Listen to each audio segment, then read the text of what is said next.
Assalamualaikum warahmatullahi wabarakatuh. Kita lanjut lagi ya. Kita akan membahas tentang Pteridophyta. Pteridophyta itu lebih banyak dikenal orang sebagai tumbuhan paku. Eh, Lanjut, kita masuk ke ciri-cirinya dulu. Jadi, ciri Pteridophyta atau tumbuhan paku itu yang pertama dia merupakan tumbuhan kormus. Kormus itu apa? Kok tumbuhan berkormus itu artinya tumbuhan yang sudah bisa dibedakan antara akar, batang, dan daun. Jadi berbeda dengan tumbuhan lumut kemarin. Jadi kalau kok lumut itu kan banyak yang belum bisa dibedakan antara akar, batang, daun. Bahkan akar, batang saja dan daun saja belum belum ada di lumut gitu ya. Berbeda dengan yang tumbuhan paku ini. Kalau tumbuhan paku ini sudah ada akarnya, sudah punya batang, punya daun, meskipun belum ditemukan bunga dan biji. Gitu. Jadi alat perkembangbiakannya nanti menggunakan spora, masih menggunakan spora. Itu yang pertama. Yang kedua, eh akarnya serabut. Tadi udah saya singgung ya, akar batang daunnya sejati, kemudian reproduksi menggunakan spora itu udah saya singgung tadi. Akarnya serabut. Akar serabut itu akar yang ya akar serabut. Jadi beda dengan akar tunggang. Akar tunggang itu kan akar yang akarnya kayak seolah-olah ada satu akar utama yang menghujam ke bumi. Tapi kalau akar serabut itu akar yang apa namanya besarnya sama, kemudian jumlahnya sangat banyak. Tidak ada akar yang apa namanya tidak ada akar utama gitu ya. Sebenarnya nanti secara anatomi pembahasannya sendiri itu tentang akar serabut. Lanjut, daun muda menggulung. Jadi ciri khas pada apa namanya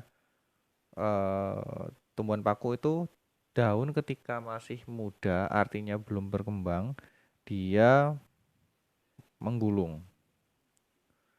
Kemudian sama seperti lumut, tumbuhan paku juga mengalami pergiliran keturunan. Tapi ada perbedaannya. Kalau pada tumbuhan lumut, generasi gametofitnya lebih dominan dibandingkan sporofit. Kalau pada tumbuhan paku, yang dominan adalah generasi sporofitnya. Mengapa demikian? Karena gametofitnya itu umurnya pendek. Jadi ketika nanti sudah muncul sporofitnya, gametofitnya mati. Gitu ya. Ciri selanjutnya, daun terdiri atas tropofil dan sporofil. Tropofil itu daun yang digunakan untuk fotosintesis, atau sebenarnya tropofil itu daun yang tidak tidak digunakan atau daun yang tidak terdapat sporangium ya. Jadi kalau sporofil itu kan daun pada tumbuhan lumut yang terdapat apa namanya sorus atau nanti kumpulan sporangium atau kotak spora itu kalau pada sporofil. Bisa fotosintesis enggak? Tetap bisa. Kalau yang tropofil, tropofil itu hanya untuk fotosintesis saja. Karena dia di daunnya itu tidak ada apa namanya tidak ada kotak sporanya gitu. Selanjutnya gametofitnya berumur pendek. Tadi sudah saya singgung bahwa gametofitnya itu memang umurnya pendek. Ketika sporofitnya sudah tumbuh, maka gametofitnya kemudian mati gitu. Tugasnya sudah selesai. Si siapa namanya eh gametofitnya gitu ya. Pada gametofit dijumpai antheridium dan archegonium. Kita masih ingat bahwa antheridium itu adalah alat kelamin jantan, archegonium itu alat kelamin betina baik pada lumut maupun paku. Dijumpai juga rhizoid pada gametofit. Jadi ada rhizoidnya. Kalau kita mau perbesar gambarnya ini, nah ini gametofitnya ukurannya sangat kecil. Ada archegonium, ada antheridium, dan ada yang serabutnya. Serabutnya itu serabut-serabut rhizoid gitu ya. Gametofitnya itu bentuknya seperti jantung, warnanya hijau, dan dia bisa fotosintesis. apa namanya, letak archegonium biasanya agak di atas, dan antheridiumnya dia letaknya agak di bawah, lebih di bawah pada gametofitnya, gitu. Eh, Ciri selanjutnya pada tumbuhan paku, diferensiasi jaringan pada tumbuhan paku itu sudah ada ya. Jadi nanti bisa dibedakan antara epidermis, epidermis, kemudian parenkim, kemudian jaringan pengangkut gitu ya. Jadi kalau pada tumbuhan lumut kan kemarin daunnya belum bisa dibedakan jaringannya karena memang hanya lapisan selnya hanya satu. Jadi selapis sel gitu ya. Kalau misalkan pada tumbuhan paku kan daunnya sudah lebih apa namanya, sudah lebih bervariasi jaringannya, sudah terdiferensiasi jaringannya gitu. Dan dijumpai juga jaringan pengangkut flum dan silem gitu. Jadi kalau pada tumbuhan paku yang kita lihat, tumbuhan paku itu generasi sporofitnya. Gametofitnya kemana? Gametofitnya sudah mati. Jadi gambar yang sebelah kiri itu generasi sporofit, gambar yang sebelah kanan itu generasi yang gametofitnya atau ya gametofitnya. Ini kalau mau dilihat tadi ada daun tropofil dengan ada daun sporofil. Kalau pada daun sporofil kita lihat di situ ada bintik-bintik warna merah. Bintik-bintik warna merah di sini itu namanya sorus atau kumpulan sporangium. Ini jadi apa namanya, sporofilnya itu dia memang daunnya terdapat sorus. Bisa fotosintesis nggak? Tetap bisa. Jadi fungsi utamanya daun kan semuanya, hampir semua daun itu untuk fotosintesis. Cuma kalau pada daun sporofil pada tumbuhan paku ada fungsi lain, yaitu untuk apa namanya, ditempati oleh ada sporangium dan itu nanti menghasilkan spora. Kalau yang tropofil dia hanya untuk fotosintesis. Jadi bisa dibedakan, bisa dibandingkan antara dua daun ini, antara kiri dan kanan. Itu yang tropofil dia tidak ditemukan sorus ya. Jadi tidak ditemukan sorus. Nah, gambar yang atas ini apa namanya? Ini yang apa namanya? Yang gametofit gitu ya. Tuh, kemudian sorus. Ini gambar sorusnya yang warna merah ini, merah ada 6 buah ini. Gambar ini sih cuma ada 6 ya. Jadi ada 6 ini. Itu sorus. Di dalamnya itu ada banyak sekali sporangium. Sporangium apa? Kotak spora. Kotak spora itu fungsinya apa ya? Menghasilkan spora. Jadi kalau misalkan diamati di bawah mikroskop, ya kira-kira kayak gini lah ya bentuknya. Nah ini yang gambar yang hitam putih ini. Seharusnya kalau diamati di bawah mikroskop bentuknya seperti ini. Gitu. Jadi sporangium itu ada berapa banyak? 1, 2, 3, 4, 5, 6, 7. Jadi banyak. Banyak sekali yang terdapat sporangium di dalam sorusnya itu. Dan nanti siapa itu namanya, si sporangium pada beberapa jenis itu dilindungi oleh indusium. Indusium itu apa ya namanya? Dia anggap saja pelindung dari sporangium pada daun tumbuhan paku. Nah, itu ya. Ini kita bisa lihat lagi di sini terlihat akarnya itu apa namanya? Serabut. Akarnya serabut. Kemudian kita bisa lihat juga ini di dalam sorus nanti ada sporangium, dan ini ada tulisan spora, ini sporanya kecil-kecil dan yang membuka ini namanya sporangiumnya. Sporangiumnya berkumpul menjadi satu, menjadi jumlah yang sangat banyak menjadi sorus. Ya muter-muter gitu aja. Kita lanjut. Reproduksi lumut.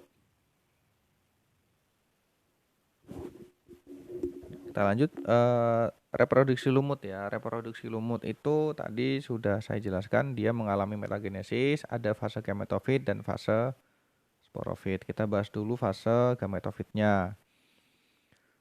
Fase gametofit itu dimulai ketika spora yang matang, yang masak itu kemudian jatuh ke tempat yang lembab dan berkecambah.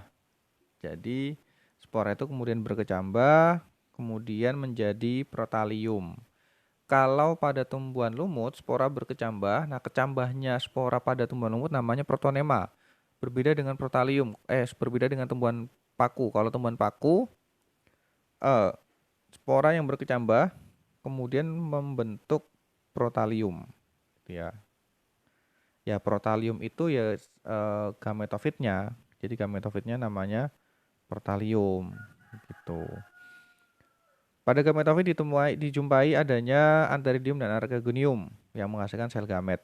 Kalau antheridium kan berarti menghasilkan sel sperma, kalau archegonium menghasilkan sel ovum. Jadi nanti pembuahan ovum oleh sperma itu dibantu oleh air. Gitu. Kemudian zigot hasil fertilasi tumbuh membentuk sporogonium dan nanti akan membentuk generasi sporofitnya.